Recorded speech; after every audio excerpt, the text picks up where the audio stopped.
एक बार की बात है। एक छोटे से गांव के पास एक घना जंगल था। उस जंगल में 5 ठगों का एक गिरोह रहता था। ये ठग राहगीरों को लूटने और उनकी मेहनत की कमाई छीनने के लिए जाने जाते थे।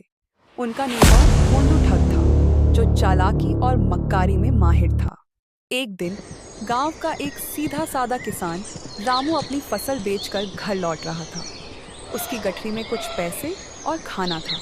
रामू अपनी मेहनत से कमाए इन पैसों से बहुत खुश था, क्योंकि यह उसकी साल भर की मेहनत का फल था। जैसे ही वह जंगल के रास्ते से गुजर रहा था, 5 ठगों ने उसे देख लिया।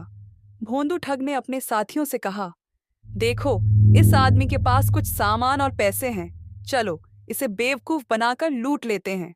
पहला ठग कालू रामू के पास जाकर बोला, भाई, तुम इतने खुश क्यों दिख रहे हो? क्या कोई खास बात है? रामू ने मुस्कुराते हुए कहा, हाँ, आज मैंने अपनी फसल बेची है और यह मेरी साल भर की मेहनत का फल है। अब मैं इन पैसों से अपने परिवार के लिए कुछ खरीदूंगा। कालू ठग ने चालाकी से कहा, अरे वाह, लेकिन क्या तुम्हें पता है कि इस जंगल में खजाना छिपा हुआ है? अगर तुम चाहो तो हम तुम्हें वह खजाना दिखा सकते हैं। रामू सोच में पड़ गया। उसने कभी खजाने के बारे में नहीं सुना था, लेकिन उसे लगा कि शायद ये लोग सच बोल रहे हैं। उसने हामी भर दी और उनके साथ चलने लगा। कुछ दूर चलते ही दूसरे ठग बालू ने कहा, यहाँ तुम्हें अपनी गठरी और पैसे हमें देने होंगे। खजाने की खोज में इन्हें साथ ले जाना ठीक नहीं होगा। रामू ने सोचा कि अगर खजाना मिला तो उसके पास और भी पैसे हो जाएंगे, इसलिए उसने अपनी गठरी और पैसे उन्हें सौंप दिए। ठगों ने रामू को आगे बढ़ने को कहा, लेकिन उन्हें कोई खजाना दिखाने का इरादा नहीं था। कुछ ही देर में तीसरा ठग लालू बोला, खजाना वहीं मिलेगा जहां चारों तरफ पेड़ हों।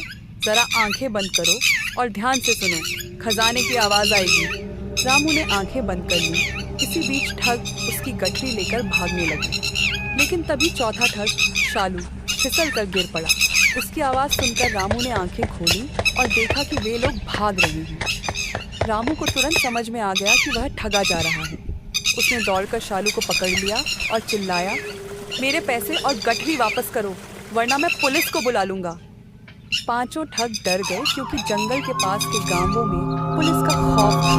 उन्होंने तुरंत रामू की गठरी वापस दे दी और माफी मांगने लगे।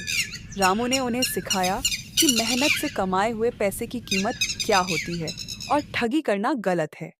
रामू वापस गांव लौटा और लोगों को अपनी कहानी सुनाई। गांव के लोग उसकी समझदारी और साहस की तारीफ करने लगे।